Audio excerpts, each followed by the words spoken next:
let's break the news right here. Evan, what can you tell Yes. us, sir? Well, we do. We have breaking news on Shaneen Allen, and you're hearing it for the first time right here on this show.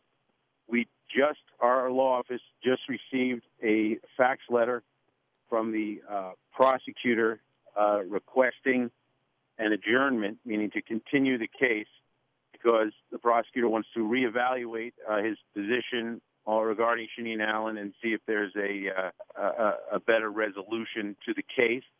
The judge just sent out a letter to us agreeing and allowing the adjournment, because we were set to have a pre-trial conference Tuesday, and then we were set for trial for the 6th. So trial and the pre-conference has been adjourned and moved, and I'm cautiously optimistic. I think this is a great sign because if any case needs to be reevaluated, it's Shaneen Allen. I mean, it's just, the folks out there that have, I think, made a difference in bringing it to light and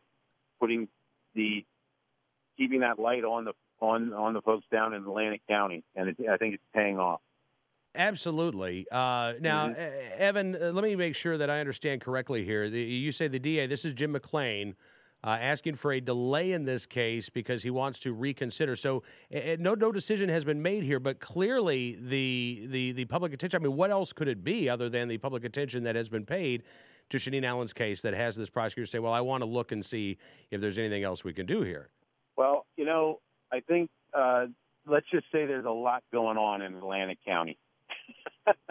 There's a lot of issues out there, and Shaneen Allen is a super important issue for what we care so much about, which is our Second Amendment rights, and we have such incredible sympathy for her, and it's just an outrage. But there's other issues down there as well. Not the least of which is the Ray Rice case and all.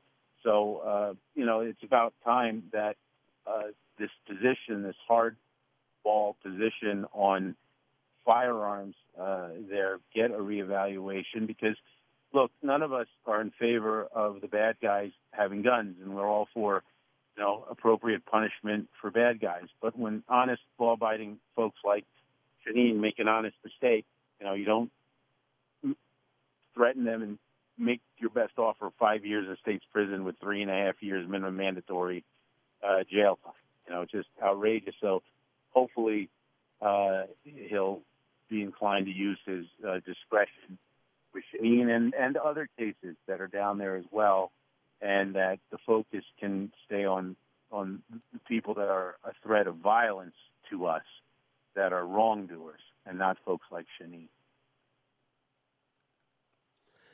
Talking with Evan Nappen, Shaneen's attorney. Jenny, do you have any questions for Evan? No, I don't. But one thing I would like to say is you really have to look at the pressure that has mounted on this prosecutor, no doubt. And I have to tell you, I've been doing videos on this, and it's not just gun owners who are outraged. I have gotten emails from people who make clear they don't own a gun, they're not an NRA member, and they make it clear, I'm not an NRA member yet, but they have seen our videos, they've seen the headlines, and they're asking, is that what our justice system has become? That we treat gun owners different. And it's obvious when you look at Shaneen's case, and Evan mentioned Ray Rice's case. He can knock his wife out cold. He doesn't face any charges. Shaneen, she truthfully does exactly what she was told to do in her concealed carry class, that when you get pulled over by an officer, you tell them you have a firearm. She had a firearm. She told them she had 3 safeties on her gun. She owned it legally, and she's facing up to 10 years in prison. It's an injustice. It's an abuse of the power of his office, as far as I can say.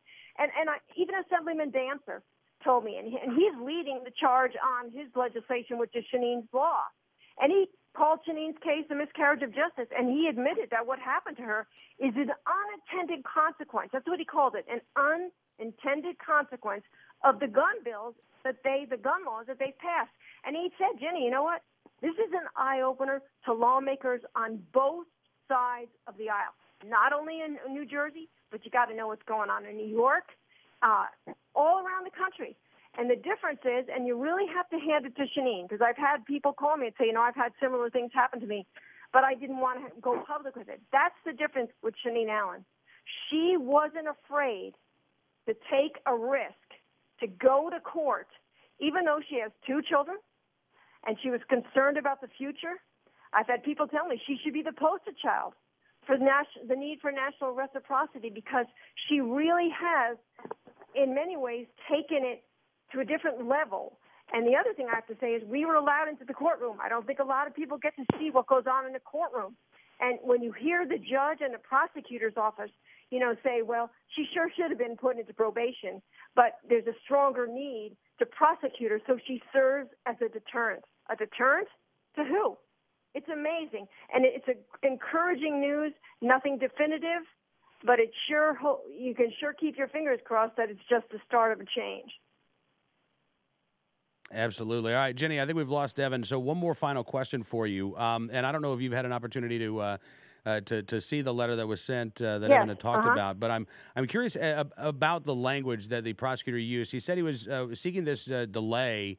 Evan used the word to reevaluate right, this and he case. writes Was that the language that was used? Yes, to read the letter here, he says, I am presently in the process of reviewing our office's position on the appropriate resolution of this matter. I therefore would request that the court adjourn any motions and the trial for a period of 3 weeks to allow me to complete this review. And Cam, again, it's nothing definitive, but it's very interesting that this prosecutor goes before, the media telling them, we didn't treat Ray Rice different than any other first-time offender. Oh, really? Well, Shaneen Allen is a first-time offender. And he said, they didn't want to go after the trial and bring it to court because of his wife. But what about Shaneen's family? What about her future? Look at Brian Aiken. There's a prime example. He did have his sentence eventually commuted by Governor Christie. But he's still trying to turn his life around. He can't vote. He can't own a gun. He can't travel internationally. Like he said, I am not an American citizen in this country only because he didn't do anything wrong. That's right, and I know that that's one of the things we've talked about with Evan before, that the hope that a jury would do the same for Shaneen Allen. Maybe I'm going to use my knock on wood block here. Absolutely. Maybe jurors won't have the opportunity. Maybe these charges will be dropped. So again, a 3-week delay. Now the trial was supposed to start October the 6th. So that would push that back into late October. And again, we don't know when or if the DA would announce any change in charges or dropping the charges entirely. But we've got I guess the prosecutor has a few weeks now to review the position of the office. Yes, and it's a strong indication. Again, nothing definitive, but it certainly is a strong indication that maybe he's waking up to what he's done. Because it really is an injustice. And when you see what Shaneen's family is going through on a day-to-day basis, such uncertainty, where am I going to be in a month? What's going to happen to my kids? What's my future going to be like? Am I ever going to get a job? I mean, she had 2 jobs. She's a medical professional. She lost one of her jobs already. Even though there's no decision in her case, she lost her job. So you can only hope that the voice of reason and justice will be heard if this does go to a jury. And I think so many of those jurors, again, whether they own a gun or not, they have to look at it and say, my gosh, that could have been me. Walk in my shoes. That's what the victims say, walk in my shoes. It really is an encouraging move, but not a definitive move. And I can only imagine the hope that Shaneen Allen has now, because, as I said, she had the courage to go forward, even though she could have said, okay, I'll take a plea and leave it at that. But she wasn't going to take any plea because she didn't do anything wrong.